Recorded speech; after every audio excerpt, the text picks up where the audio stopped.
Hello everyone, Earl Henderson, Primordial Defense. Thank you for watching. I have another Monday quarterback video for you. I'm going to play this video and talk about things that are going on, to better explain what's going on, and talk about things that I think that are being done right and or done wrong. Here we go.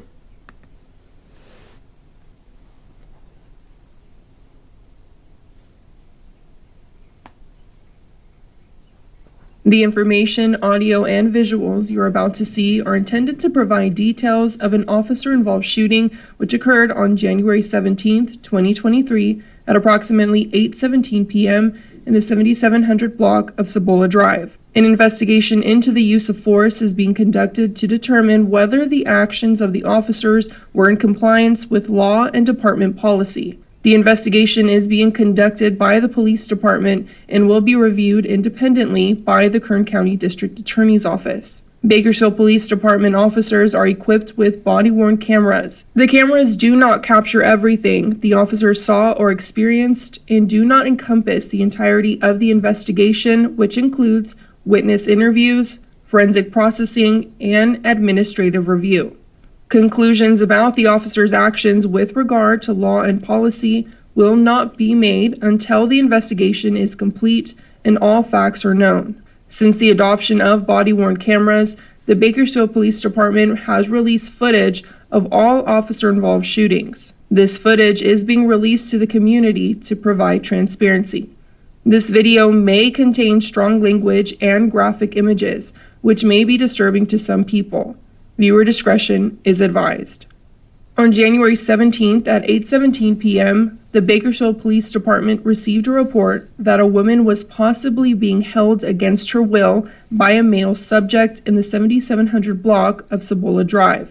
Responding officers were informed that the male subject was possibly in possession of a firearm. Responding units established a perimeter around the residence, and a crisis negotiator attempted to telephone contact with the occupants, however, received no answer. The following body camera from a witness officer begins as officers address the occupants of the residence over a loudspeaker.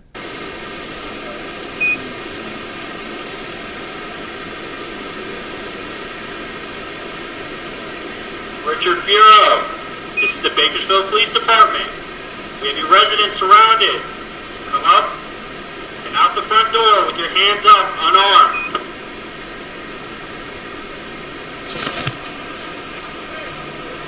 Central 3, 1087 to the rear. Is there a shadow unit available? For Central 3, copy 1097 to the rear. Any available shadow unit to respond? Central 1097 to the rear. For Central 210-4. Richard Firo, this is the Bakersfield Police Department. We have your residents of 7701 surrounded. Come out the front door with your hands up, unarmed. Ben, we have somebody cracking the door slightly and saying something out of it. King 10-4, someone's cracking the door slightly and saying something out of it. Central 1, so he's got one hand out the front door. Richard Firo, put both hands up. Step out the front door. Yeah, I'm gonna just get code. Going up, man. Get this code. Come out. Code 33 on channel 2, code 33 on channel 2, 7701 Cibola. Ma'am, walk out. Walk this way. Walk this on my boys. Keep your hands up. Keep your hands up. Come on. Go, go, go. Move, move, move. Central 1, no, no. 401. Shots fired. Shots fired. Come here, man. Come here. Come here. Come here. Come here. Come here. Walk to the back. Walk to the back, man. Shit. Get down. Get down. Get down. Get down. Get down. Get down. It's okay. You'll be all right. You'll be fine. Shit. Come here.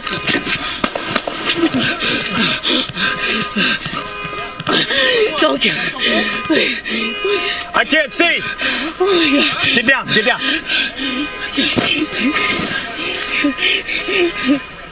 This is additional body camera footage from an involved officer that discharged his firearm. Okay, let's back up to what we've just seen. So this is just one officer's body cam footage. Have not seen the rest of this video yet, so I don't know what else to see. But we do know, obviously, that this is a call involving a person who is keeping another person against their will, and they are reported to have a gun. This makes this a very high-risk call, and high-risk calls need long guns. And this officer we see here does not have a long gun. Now, it does sound like to me in the background someone possibly has a rifle, because I hear what sounded like suppressed gunfire. So I think someone's got a rifle, but not everyone has a rifle. And this is usually one of my chief complaints when it comes to videos like this, high-risk calls where rifles need to come out and officers neglect to get their rifles out. This distance that they're at, yeah, under golf course conditions on a shooting range, from where he's standing to that front door, he can shoot a pistol and hit accurately. Under stress, under the fear of dying, when fight or flight kicks in, your heart is pounding through your chest and adrenaline is just raging through your body. The target's moving, you were moving, that accuracy goes way down. And with a pistol. And with a rifle, you can get better accuracy with a rifle. A rifle has a longer barrel, and there's more points of contact on that weapon to help further stabilize it, to help reduce the most amount of movement in that weapon as possible, because the movement within the weapon is what can cause your shot placement to be off. With a pistol, it being so short-barreled and only 2 points of contact on there, just merely pulling the trigger can cause the gun to move while firing so much that your shot placement will be significantly off. Up close, it may not seem like a whole lot, but as you add increments of distance, it is way off. And it can be so far off that you don't even hit the target.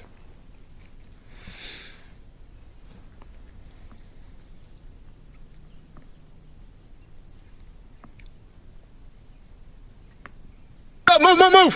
Central 1. 4 North 1, shots fired. Come here, man, come here! Walk to the back, man. So that noise you could just hear in the background, I'll play it again. Come here! Walk to the back, man. Get down! That it almost sounds like a kind of like a nail gun being fired, or like a paintball gun. It has that pneumatic kind of sound to it. So I think there is a rifle, a suppressed rifle in the background being fired. Get down, it's okay. You'll be all right. You'll be fine. Shit. Come here. So where they went to in relation to where the house and everything is at, they went to the back further side of this vehicle, and he placed her, or seemed to place her, around the wheel of this vehicle. That could be a good place to hide behind the wheel area. If not, then the engine compartment area is going to be the better place to hide at, because that's where the thickest amount of metal is going to be at. Of course, the engine block itself is going to stop rounds pretty easy. Around the wheels, the axles and everything, that's very thick. Those will stop rounds. But just because those will stop rounds, it doesn't mean that what's around it will stop rounds. So the rest of the body of the car, rounds can pass through very easily. So, for example, this trunk, it could have a round impact the side of the vehicle that you can't see from this side, it's on the other side, impact over there, go through this cargo space and out the back of this lid right here on the trunk cargo space area, and then go through and hit the officer. So the body of the car, bullets pass through very easily. Even a little .22 long rifle can go straight through a car door, no problem. Rounds larger than that are going through the soft panels of that vehicle. So when you get behind the engine compartment, just know that maybe a foot from the hood down, roughly, depending on the vehicle makes and everything, when you look at the hood, from the exterior of the hood about a foot down, there's potential for rounds to be able to pass through that space and not hit anything hard enough to stop it. And of course, further down from that is the engine block itself. The angles of it, so you could be kind of like how they're oriented right now. Go to the front of the vehicle. A round could go through the front of the vehicle, slice through diagonally, and come through the fender and hit someone, and it not even be anywhere near the engine. But further in from that impact, it could hit the engine and obviously completely stop. Same thing with around the wheel wells there. You don't have a whole lot of space being taken up by the wheels and the axles and everything. So that space around it, bullets can come through very easily. Cars are known as bullet magnets. They're not things you want to be around. I don't know what all was down this other direction. Let's see, I'll back it up real quick. I don't even know if we get to see. Come on, go, go. Come here, man. Come here. Come here. Come here. Come here. Come here. Walk to the back. Almost looks like the road possibly curves going this way. It's hard to see, but it could have also been a possibility that he could have just continued to go with her down this way and put as much distance between the X and where they're going as possible.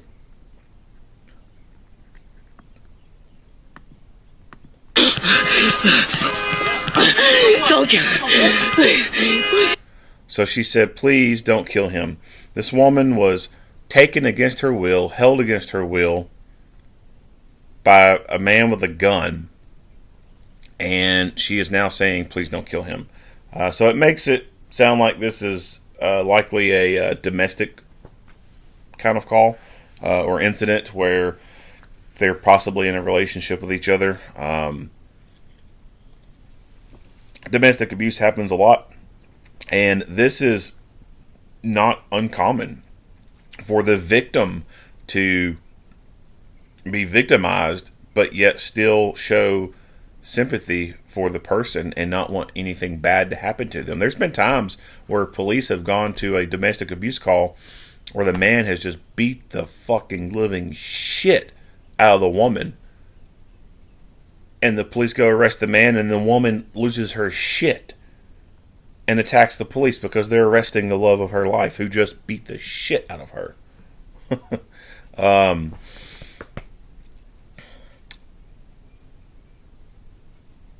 People can act very irrational in these domestic disputes.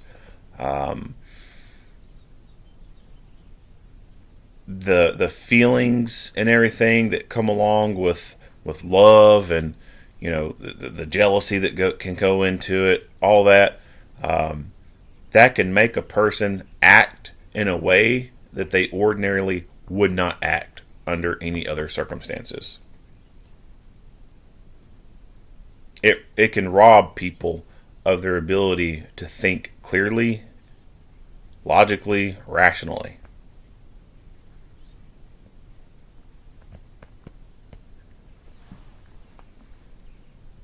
All right. Let's see the rest of this footage. Her arm.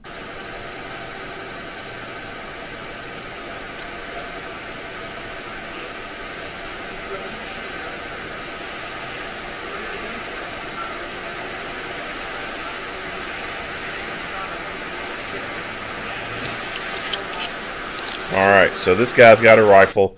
You could just see the magazine from the rifle sticking out as he lifted it up. Richard Firo, this is the Bakersfield Police Department. We have your residents surrounded. Come up and out the front door with your hands up, unarmed.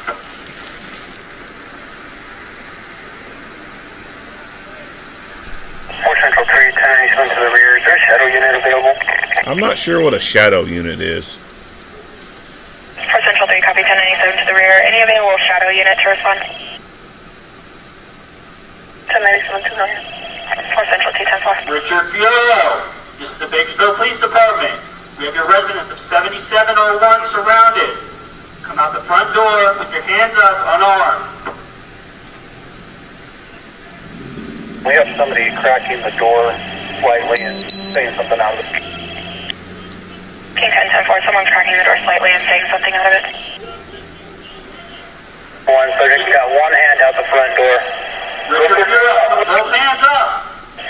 Step out the front door. Come out. Come out. Code 33 Come on outside. Code 33 on channel 27701 Cibola. Ma'am, walk out. Leave the door open. Man, open the front door. Walk away. Come on. Sounds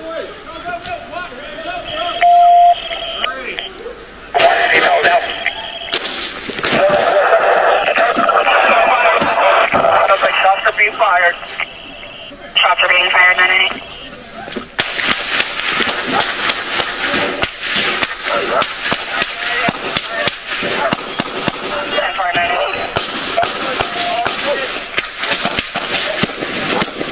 All units to respond to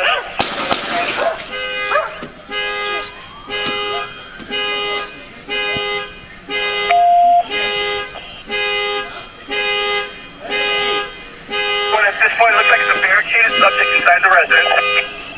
and for a barricaded subject inside the residence. When it sounds like he was firing out at us.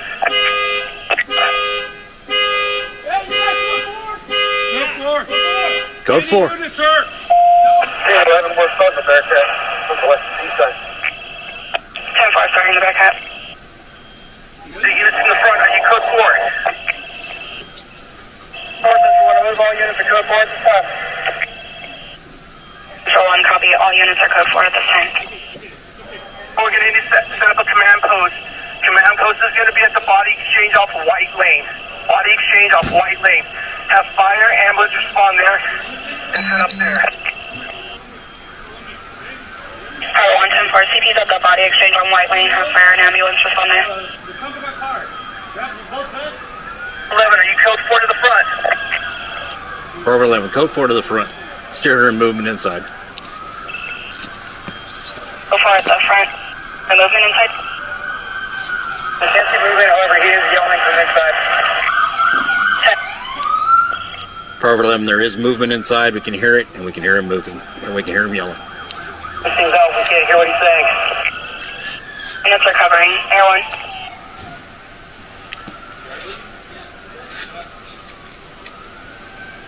I'll go more information. I'm going to have this detail. 1 function in the left. Advising the female subject to be with us. She's code 4. 10-4, female subject is code 4. She advised if any other additional unit subjects are inside with the second half.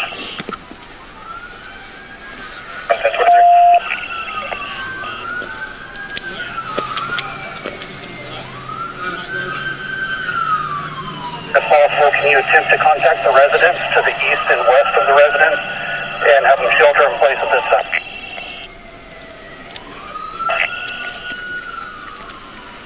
A female subject is advising that he's going to be by himself inside the residence.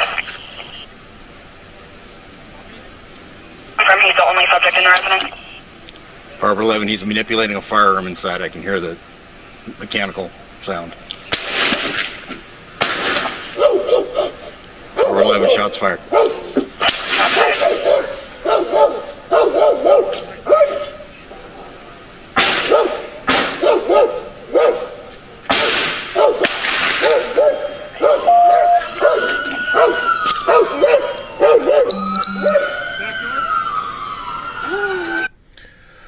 All right, so what we got so far is you can't see a whole lot from this officer's perspective because he is taking cover behind this vehicle. We heard one officer talking about setting up a command post. I don't know how far away this location is from this incident.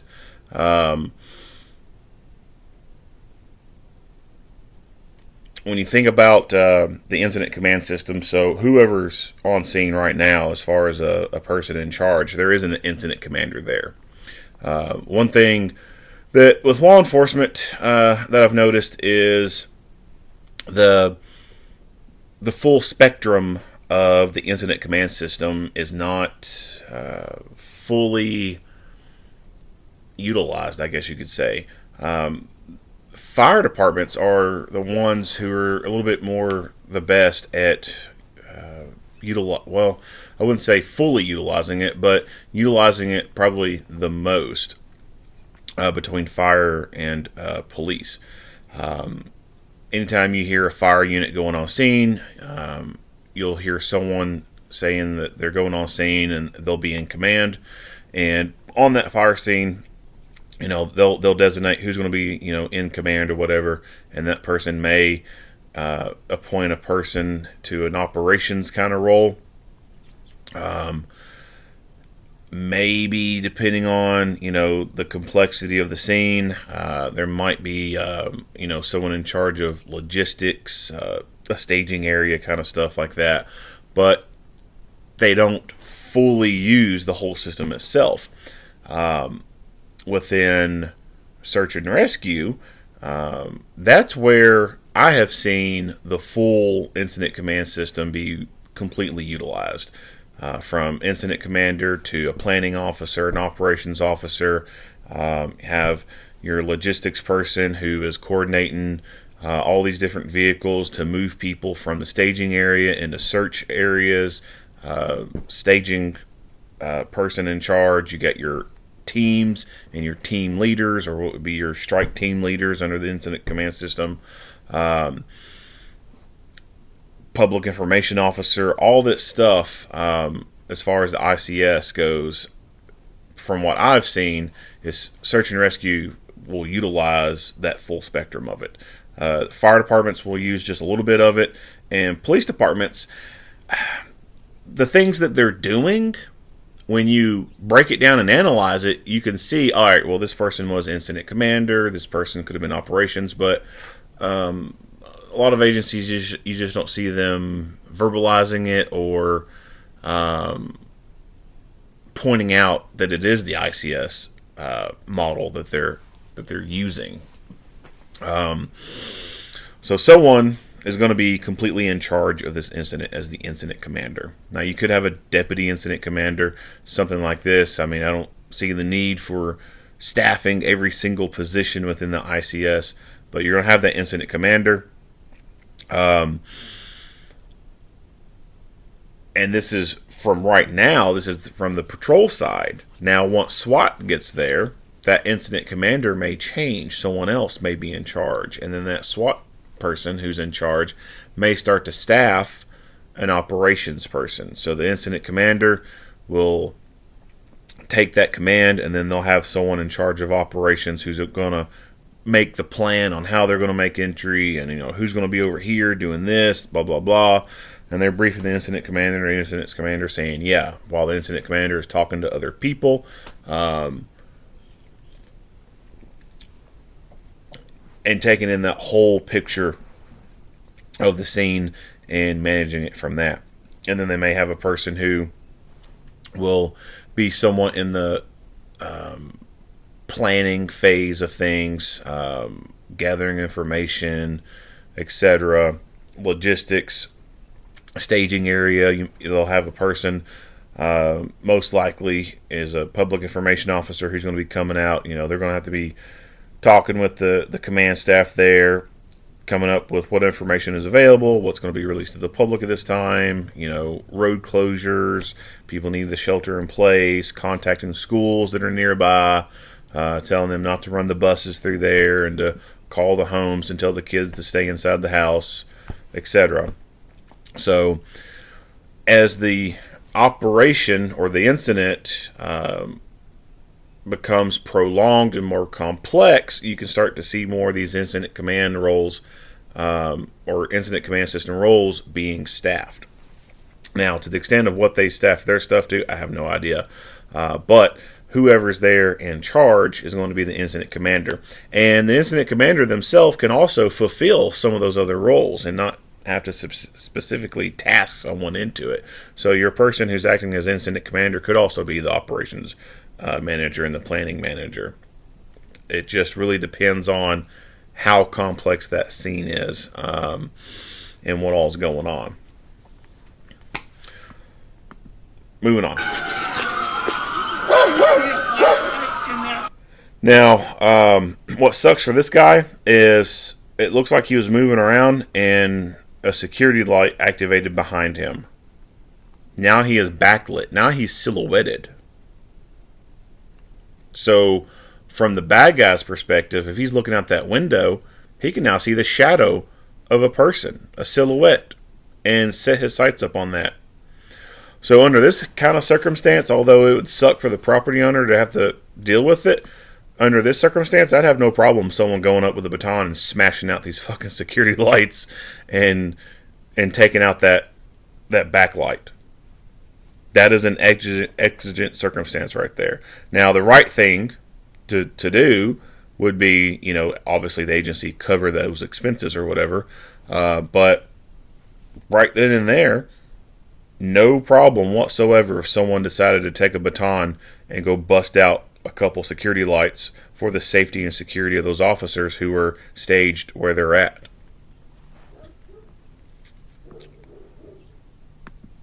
Top window in the right the front door. Where's he at? You see him? There was a flashlight flashing. All responding to command post. Have all responding units responded to command post for assignment.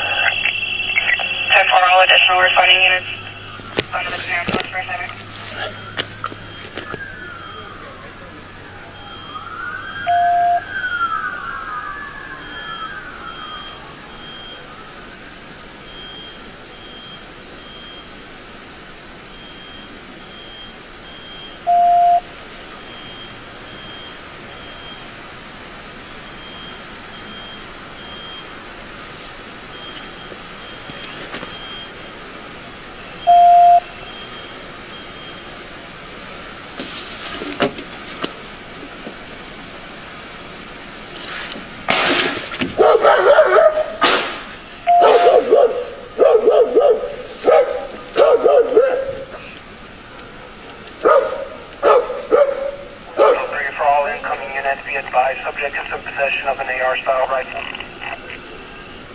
Video from another involved officer displays the very front of the residence being illuminated by patrol car lights. Hey, go back to the house. Hey, go back to that house. Back to the house.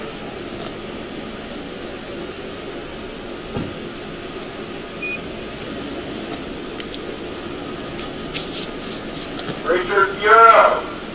Once again, this is the Bakersfield Police Department. Get your residents of 7701 surrounded. On the front door with your hands up, unarmed. Over to 47 Jenny. Forward for Metro 3. For Metro 3.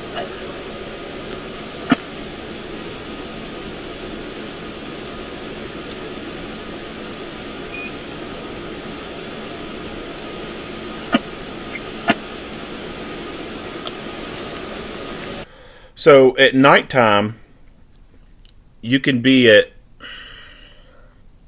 have some advantages to you. And then, of course, there can be some disadvantages for you as well. But some of the advantages at nighttime is that you can utilize light to hide behind. You can create a photonic barrier that a person over here cannot look through and see. So pointing the car towards where the person's at, turning on the high beams, turning on the spotlights. If you have the light bar itself, they can go into full takedown mode where the entire front of the bar just turns white light and stays on. That's great. Turn those on, be super bright, And if someone's looking out a window, all they're going to see is that bright light. You be behind that bright light, and they're not going to see you. They're not going to be able to tell exactly where you're at. So that can be an advantage. A disadvantage would be what I talked about earlier with that guy behind the truck and that security light from that other house being turned on. Other light behind you can silhouette you and make you an easier target. They might not be able to see, full details of you, but they can line their sights up on that human-shaped silhouette, that black shadow, and pop rounds off at it.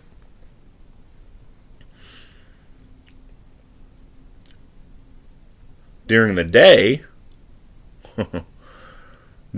you're all completely visible. And you may not be able to look into these windows very well and see what's going on. And that person could be deep into the room, looking out, seeing where everyone's at, what they're doing, aim at them, and then fire. So at nighttime, you could be a little bit closer. You could be a little bit more free in your movements, so to speak. Daytime, you should be a little bit further back from your cover, trying to make yourself as small as possible. Because that person inside can see everything outside very well. For incidents like this, these portable lighting setups, like a tripod with a super bright LED light, something like what photographers would use, stuff like that would be good equipment to have, to be able to set up. Someone go out and set up this tripod with a bright white light LED attachment to it, set it up to create random points of photonic barriers where that person doesn't know what the fuck is out there. All they see is these bunch of bright white lights, and you have enough of them out. Well, they don't know. They can't see past that stuff. And if you can go to some of these other houses that have these security lights turn on, if you can unscrew a light bulb enough to make it turn off, or if you have to smash it, you can create that background all completely dark. And when they look out, all they see is bright light. They can't see much of anything else at all. And everyone is basically in the shadows.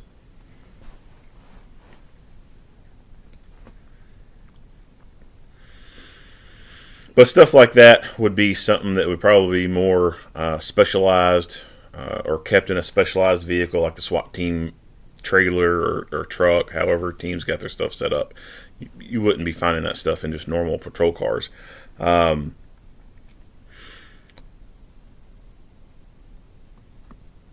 Yeah, moving on.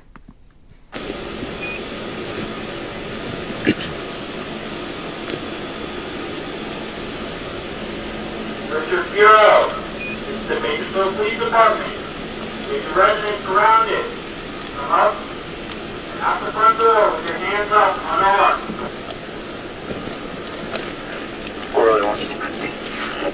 What about it? 4 Central 3, 10 Eastman to the rear. Is there a shadow unit available? I'll skip this because we've already heard it. Until 10 Out the front door with your hands up, unarmed. shadow unit on saying something out of it. 4 Central 1, subject got Out the front door.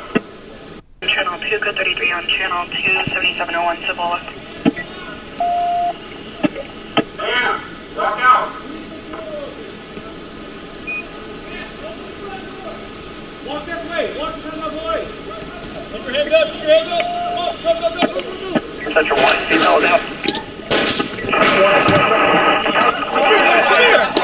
Come here. Shots are being fired. Shots are being fired. Walk to the back, man.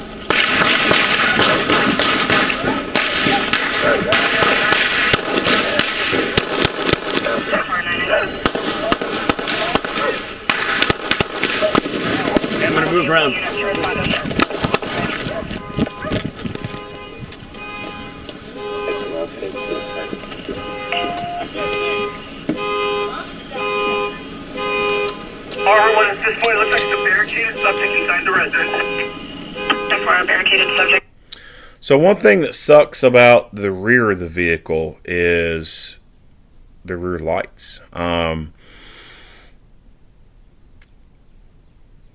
Having a surveillance mode button inside the vehicle, I think, is a nice addition. You can press that button and it kills the running lights on the vehicle, and that, of course, will make the back lights of that vehicle turn off.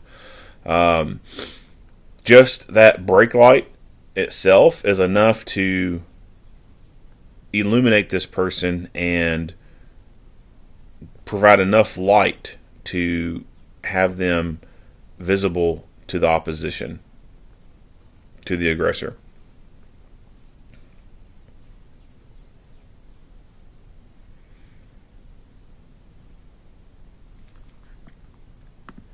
Inside the residence. What it sounds like he's firing out at us.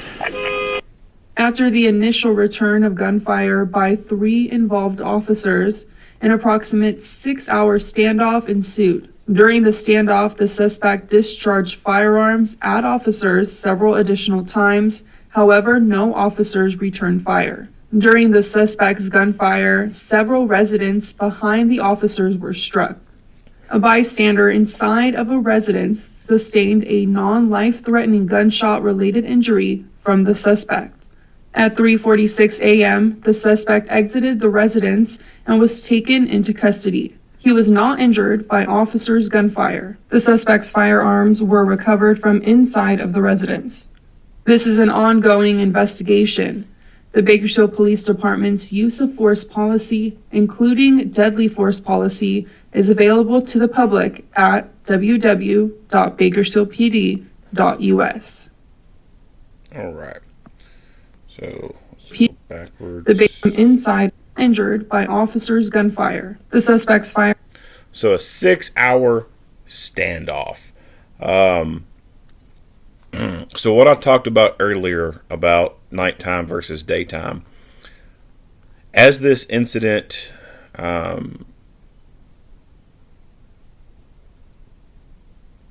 went on and time went by, that is something that the incident commander should be thinking about. How is it going to change when daylight comes and now the bad guy can see exactly where everyone is at and can more accurately aim at them? So that kind of scenario in my mind creates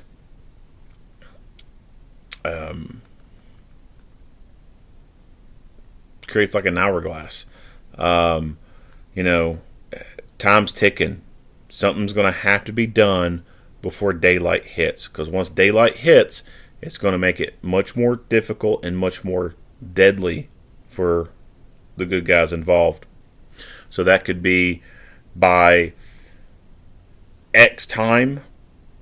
If this person has not come out, we're going to do a full breach. We're going to bring the fight to him, or we're going to start lobbing in, CS rounds, or do this, that, whatever, versus just sitting there trying the talking thing, trying negotiating thing, and see if that happens. And if it don't happen, then at 0300, 0400, before we start getting sunrise, we're going to kick this thing off.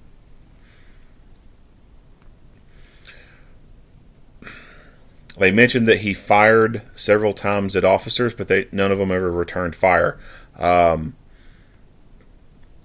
Where he was shooting at them from, they don't specify, but let's say that he was shooting from a window. He could have been firing from within a room, and they may not potentially see muzzle flash very well. I'd imagine if he's in a darkened room and they're on the outside and he's shooting from within a room, they should be able to detect the muzzle flash, even from him being within the room.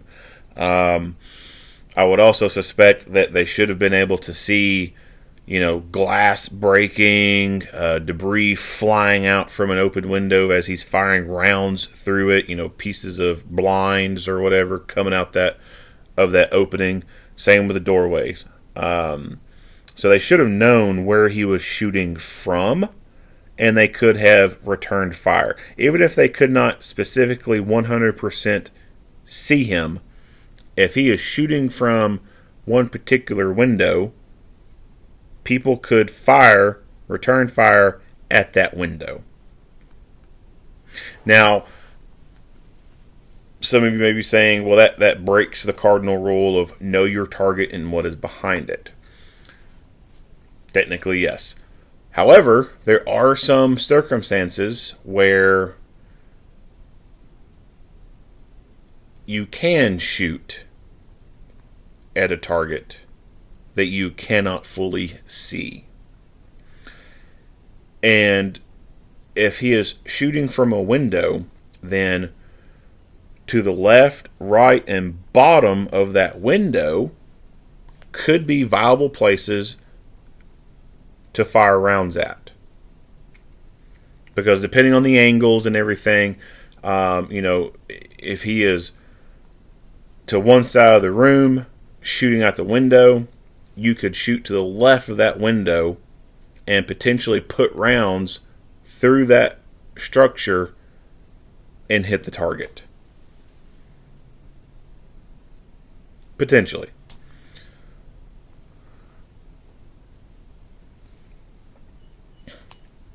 That is something that some agencies train for, and they have it in their policies that can be done. Others may have it within their policies where they specifically mention that kind of stuff and strictly prohibit it. Other places may not have anything per se in policy that specifically addresses that, and it could be a case-by-case basis on how they deal with it after it occurs. But it is a viable option in my opinion, and like I said, some places will train for that or have it within their policies to cover that type of shooting. So the guns he's got, to the left here, we have a Glock style looking pistol. I would not be surprised to find out if this is a ghost gun type of setup. It looks like I have not seen those type of slide serrations on a Glock before, but it looks like it has the Glock symbol on the side. But I don't think this is a legit Glock. So, based off the shape of the trigger guard, I would not be surprised to find out if this is a ghost gun weapon here. Ghost guns are pretty popular in California.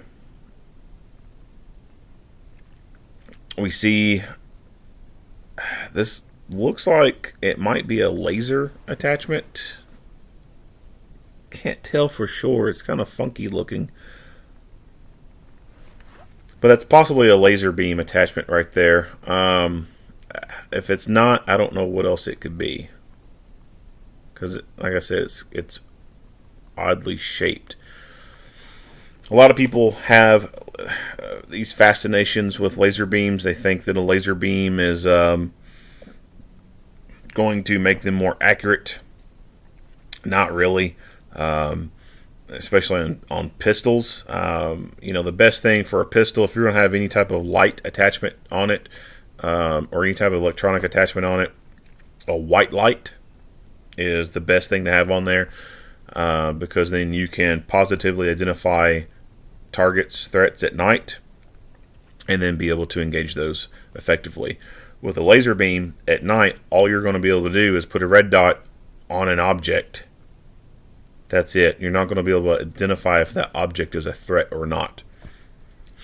And with lasers on handguns, a lot of times what ends up happening, especially when there's more light outside, is if the person's relying on the laser beam, they kind of do like a fishing expedition.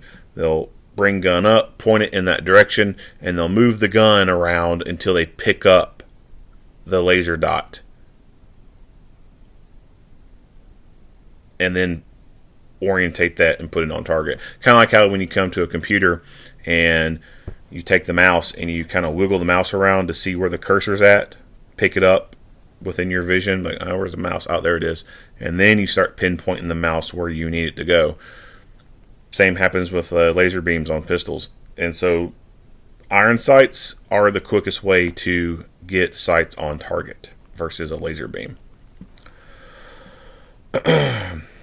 A setup like this shows me or tells me that the person wielding it is an amateur. And a rifle setup like this tells me that it is an amateur that is doing this.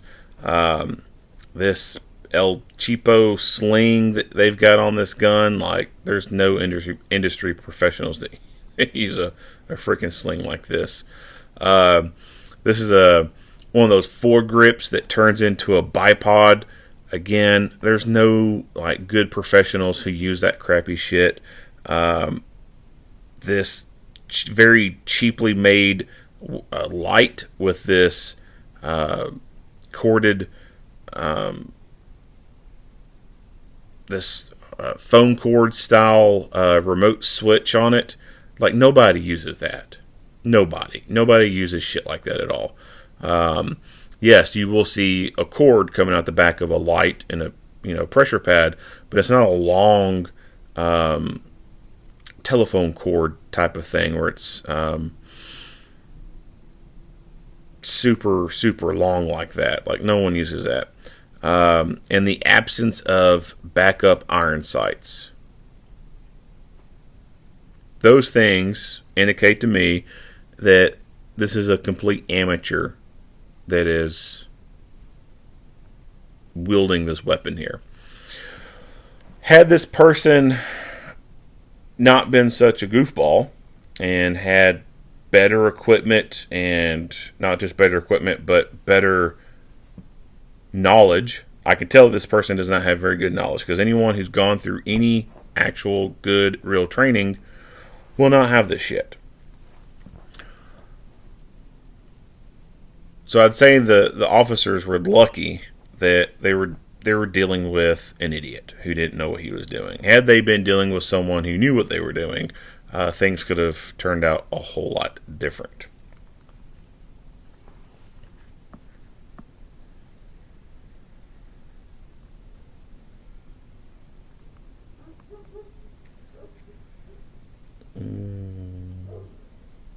The bystanders. So they had mentioned earlier that, or you could hear in the radio traffic from earlier, that they were telling dispatch to try to make contact with the houses to the left or right of the suspect house.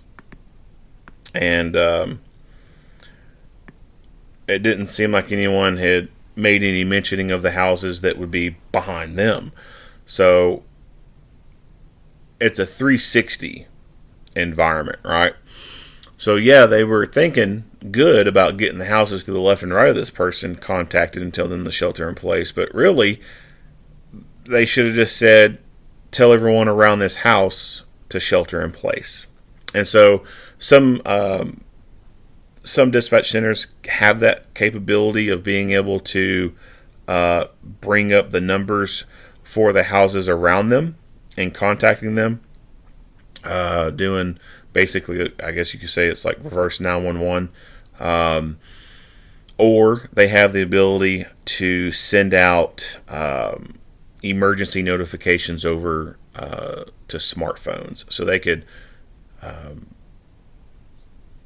geofence a certain area and send out notifications within a specific area, or just do a broad all across the board kind of notification saying, if you're on 7700 block of whatever, Chabola Road or whatever, shelter in place, shots being fired, something like that. A lot of people have smart devices, and that's going to be probably the most likely way of being able to notify people. Some people still have landlines, but a lot of people don't. I have not had a landline since mid 2000s probably.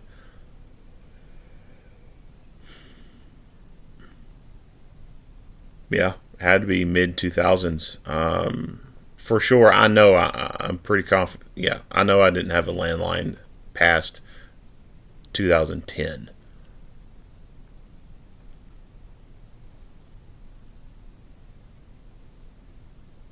Yeah, but some people still do, and so for those who do have the landlines, that's, like I said earlier, that's something that the dispatchers will be able to do, is identify those houses around and be able to hit up those numbers doing a call.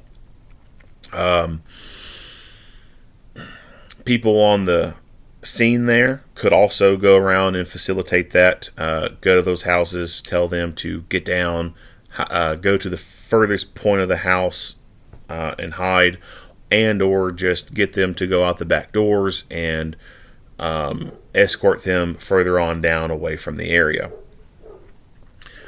If you were to ever be in a situation where one of your neighbors has gone postal, or not even, you be in a house, just out anywhere, something is going on, the police have guns pulled, that's not where you want to be at.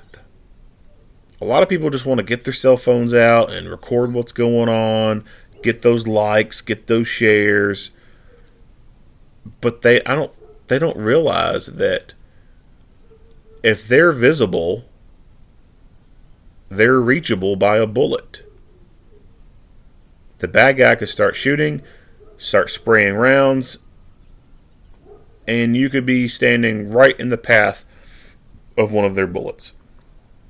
Or depending on the angles, you could be quote unquote downrange from where the police are, and they return fire at the bad guy. One of their rounds miss, and now you're in the path of one of their bullets. So anytime you see some stuff going on with the police, where the police have their guns drawn, you don't want to be there. Do not want to be there at all, because if it pops off, you could be hit by a bullet. And so, although I don't know for sure what was going on with these people who got hit, I would not be surprised to find out if they were at their window peeking through the blinds, seeing what the hell was going on, had their phone out recording it, and then boom, round went through a window and hit them.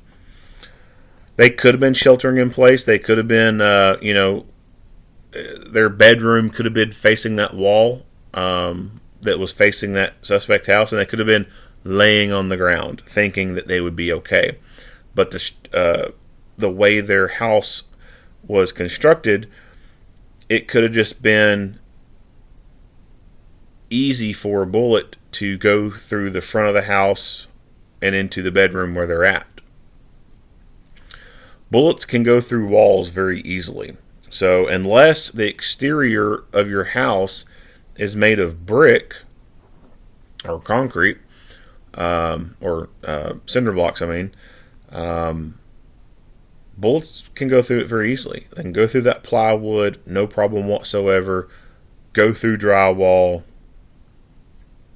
There's some houses where you could literally shoot through the front of the house and it go through and exit out the back of the house. There's I forget the name of the website. I think it's called boxoftruth.com. These dudes took like several sheets of plywood or drywall. Took several sheets of drywall, and I think they had some plywood in there as well. And they stacked them, and they shot them with different bullets just to see how many sheets of drywall a bullet would go through. And then they would stack other stuff. They stacked a bunch of other stuff up too, just shooting shit, having fun. But a bullet will go through several sheets of drywall. even something like a 22 long rifle will go through quite a bit. You start increasing the size of the round, it starts punching through a whole lot more. And like I said, if your house does not have brick or cinder block, it is very likely that you could shoot through the front of your house and the round exit out the back of the house with no problem whatsoever. So if you are in this kind of scenario and the house across from you, something's going on, the best place for you to be is furthest away from whatever wall is facing that threat. Put as much distance between you and it as possible.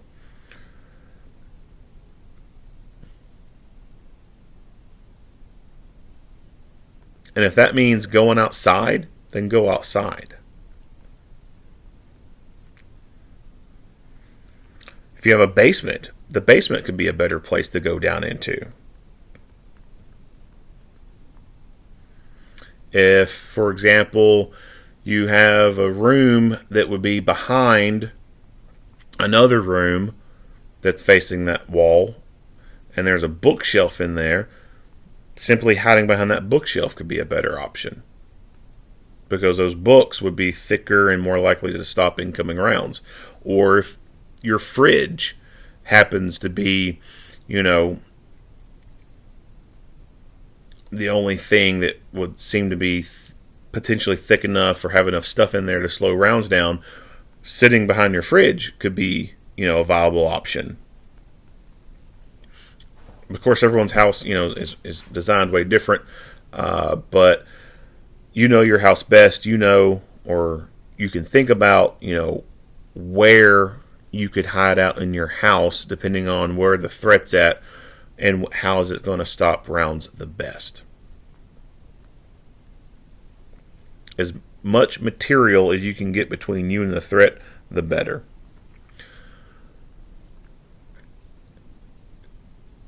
And leaving the house is a good option. Go out the back door. Go through the neighbor's yard into the next street over. And then continue walking. So if you don't have a fire plan in place, you should. Like if there's a fire in the house, exit the house and go to the mailbox, right? Like that's a plan. Something like a barricade situation, hostage situation in your neighborhood, something across the house of yours or whatever. You can think about coming up with a plan for that. Well, what if something happens and the neighbor across the road goes crazy and there's a police standoff? You may not be able to get into your car and pull out of the driveway and leave because it could be blocked off by police cars. You could be trying to come out the front door and police be yelling at you to go back inside. So you may have to think about exiting out the back door of your house, going through your backyard, cutting across to your neighbor's yard, ending up on the street behind you, and then from there, go a couple blocks down to the gas station or go to the park, whatever, and stay there until the situation resolves. Get an Uber to come pick you up at that spot. Go somewhere. Heck, go to the police station. It's especially depending on the time of the year. If it's cold outside and you don't feel safe being in your home because bullets could be going through your house, go to the police station. They got the heat turned on, and they should be accommodating, considering the circumstances going on, and let you hang out in the lobby, or they might have a community room that you could hang out in, something like that, and stay warm.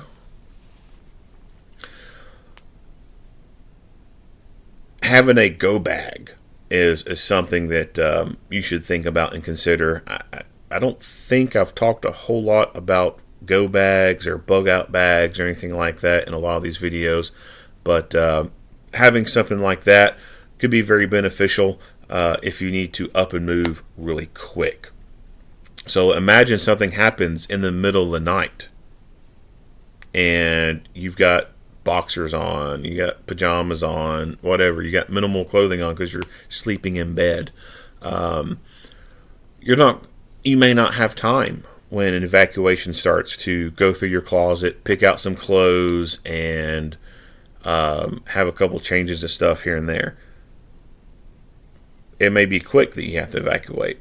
So having a backpack already filled with a set of clothes, socks, underwear, personal hygiene stuff, etc., that is fully, it's all loaded up inside that bag. You just grab that bag and go. You can get out very fast.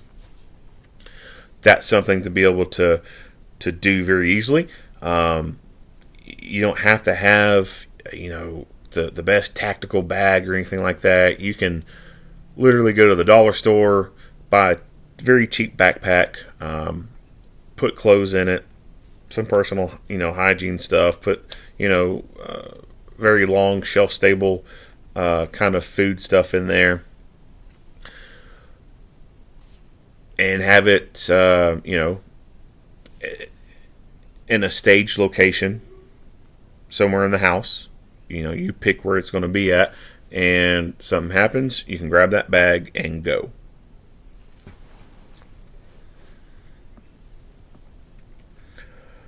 Not much else to say about this video. Yeah, hit all the talking points. Alright, if you like what you hear and see, go ahead and give me a like and a share. If you have not already, hit the subscribe button and stay tuned for more Monday quarterback videos. Earl Henderson, Primordial Defense, thank you for watching.